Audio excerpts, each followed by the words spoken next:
welcome to Skillopedia, the place to learn skills for the real world. Well, you're with me, Niharika, and what are we going to talk about today? Well, are you a manager or a leader who leads a team? Well, then part of your role is to give feedbacks. Well, feedbacks are very essential for individuals and for all teams. Well, because people want to know how well they are doing or where they can improve on.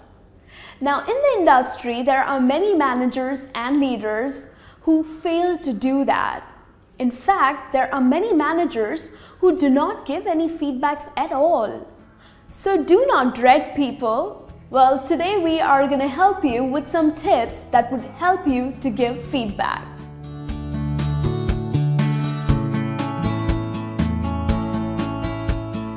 Well, the very first tip that I have for you is leave the negatives at the door. Well, remember people that feedbacks are not criticism. You cannot act like a big wild cat who is all ready to pounce on their team members. That is wrong. Well, it's very easy to fall in the trap where you can only point out the negative points. But always remember that people do right things more than doing the wrong things at the workplace. So it's important for you to notice these positive things. Positive things like people hitting sales targets, someone who deals with an angry customer fantastically, or even hitting the deadlines. So always appreciate the good work. Now, when it comes to something negative, when a person does something wrong, of course, feedback is important, but you cannot end up using threatening negative language. You need to choose your words correctly. So always remember to keep your negative words away and always try to use the positive ones in order to give a good feedback.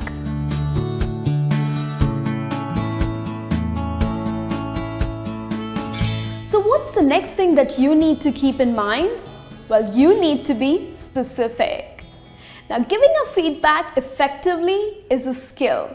And when you do it the right way, with right intentions, you would see the difference. Now, people or your team members want to know the things that they're doing well, and also they want to know what are the things that they're doing not very well. So you need to be specific when you give a feedback to them. Of course, there are people who are very judgmental. You as a leader cannot be judgmental. You need to observe specific behavior of the employee and mention it to him or her. For example, you can't end up walking to your team member and say that you have lousy people skills. That's incorrect. That's definitely not an effective way of giving a feedback. Well, what you can do is give an example. Now, probably that team member of yours behaved in a very aggressive way with one of your clients, and you definitely don't appreciate that, and you want to give that feedback to him or her. So please be specific. Mention that you noticed, you observed that you behaved in a very aggressive manner with Mr. Johnson, and that's not acceptable. And also give him tips and suggestions to how he can work on this. So that's how you need to be specific when giving a feedback to your team members.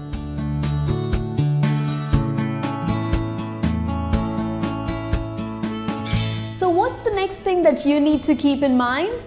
Well, you need to be quick.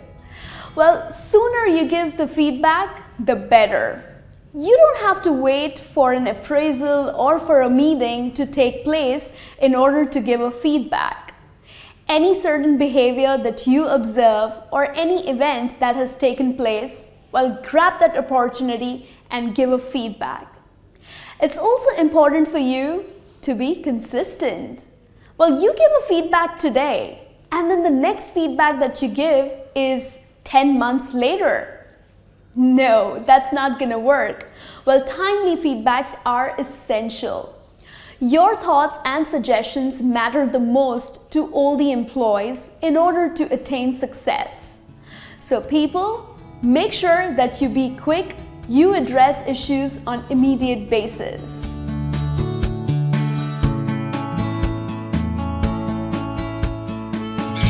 Well, the last tip that I would like to share with you is an actionable feedback. Well, an essential feedback should be always concrete, specific, and useful. So how do you do that? How do you work on these things? Well, firstly, always give a feedback that can be acted upon. Now, there are certain employees who just don't care. So why waste your time? You should give that kind of a feedback that can be acted upon. Also make sure that the feedback is taken in a very positive manner. Now, there are certain employees who just don't like to take feedbacks, who always take feedbacks in a very negative manner. So you have to make sure as a leader whether they have understood and taken the feedback in a positive way. And then the last thing is that you need to give them an opportunity to talk about what they think about this issue or about this feedback. Because even what their opinion is, it will matter for you. It will help you to work on giving better feedbacks to other team members of yours. So people, always remember to give an actionable feedback. So giving a feedback is always going to be a challenge for you, but you can enhance your performance by following these tips that I have helped you with. So please do follow these tips the next time you have to give a feedback to someone. And I'll be back with a new session soon. Till then, you take care and do subscribe to our channel Skillopedia, the place to learn skills for the real world.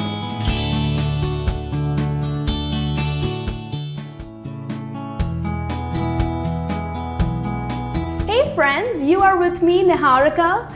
This is the place where you can improve your life skills, communication skills, and business skills.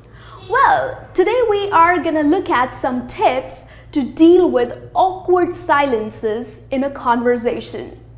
You know, there are times when you are having a conversation with someone and then your conversation hits a snag. And then you think to yourself, uh-oh, awkward.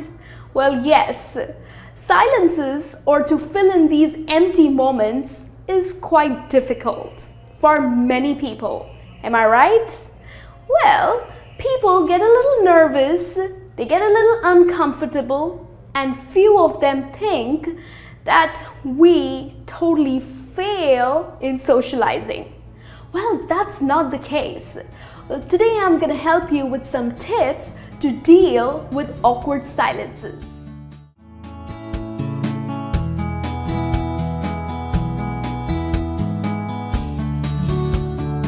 Hello friends, I am Niharika and welcome to our new channel.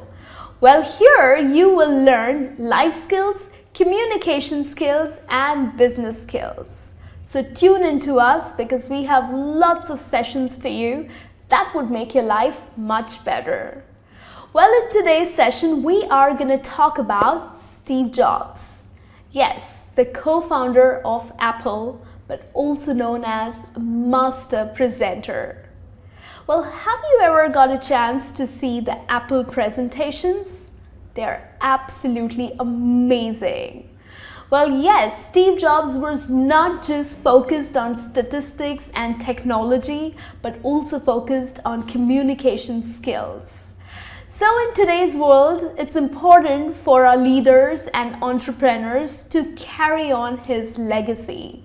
Therefore, I'm going to share some techniques, presentation techniques of Steve Jobs so that you present just like him.